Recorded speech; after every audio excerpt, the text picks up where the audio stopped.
Pues soy psicóloga y trabajo como consultora en infancia, afectividad y protección, y trabajo dando formación a profesionales y supervisando equipos que trabajan con niños, niñas y adolescentes,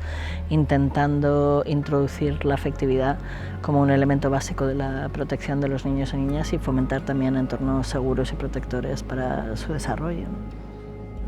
Bueno, yo he intentado cambiar la perspectiva sobre la protección, hacerle entender a la gente que proteger a sus hijos y hijas no es meterles miedo, ni es controlar lo que hacen, sino generar fortaleza emocional interna dentro de los niños. La protección se basa en dos elementos clave, que es generarles una conexión interna, de tal manera que puedan percibir cuando están en peligro, que puedan saber cuando alguien les está haciendo daño, aunque sea alguien que ellos quieren, y que tengan una red de gente alrededor a la cual poder recurrir y pedir ayuda. Entonces, la protección no se basa en decirles constantemente ten cuidado, ten cuidado, ten cuidado, o no salgas, no vayas, no hagas, sino, como decíamos en la conferencia, ¿no?, poderles despedir por la mañana diciendo pásatelo bien, ten un buen día, disfrútalo, porque en la medida que les conectas con la parte más luminosa de la vida, les permites también a ellos distinguir cuando no lo es, cuando llega la tristeza, cuando llega el miedo, que puedan tener armas para poder afrontarla, ¿no? La protección no tiene que ver con el control externo, la protección tiene que ver con el trabajo interno de esa conexión emocional y corporal de los niños.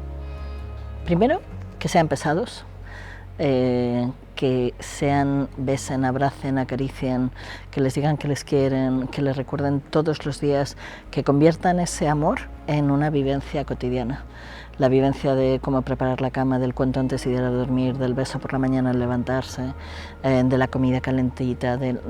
que lo conviertan en vivencia y que sean muy pesados en esa vivencia, que sea una vivencia que se mantenga día tras día. Dos, que busquen espacios para ellos mismos.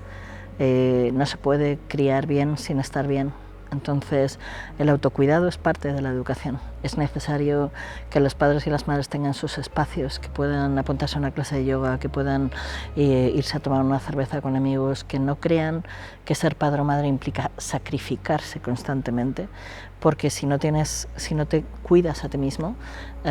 todo ese cansancio, esa frustración, ese enfado, se lo acabas pasando a los niños. Así que entiendan que el autocuidado es parte de esa educación. Tres, que sepan también que para que los niños se sientan seguros y sólidos en determinados momentos hay que marcar los límites, hay que decirles que no, que los límites son imprescindibles, no son, como yo suelo decir, no son un derecho de los padres, son un derecho de los niños. Y cuatro, y yo creo que en eso hemos hablado mucho en la charla y es muy importante, que fomenten su conexión corporal, que bailen con ellos, que los saquen al campo, que les hagan hacer deporte, que los toquen, que fomenten esa conexión corporal, que les enseñen a disfrutar de las cosas, a paladearlas, a tocarlas, que puedan sentir las cosas físicamente, y eso, ya te digo, se trabaja a través del baile, de la música, del arte, del movimiento, que no les hagan estar quietos, que se supone que esto va de moverse, de salir, de brincar, de saltar. Tienen que entender que es muy importante que los niños tengan espacios de conexión corporal, porque cuando llega el miedo, cuando llega el dolor, el miedo y el dolor, el asco, el miedo, el dolor, la tristeza, se sienten corporalmente. Incluso los niños muy pequeños, aunque no sepan entender lo que les pasa, sienten corporalmente el miedo y te lo pueden contar, te lo pueden explicar perfectamente y luego tú ya averiguarás qué está pasando, pero si no pueden explicarte, si no tienen capacidad de conectar con esa sensación, luego les pasan cosas que no entienden y que no te saben explicar.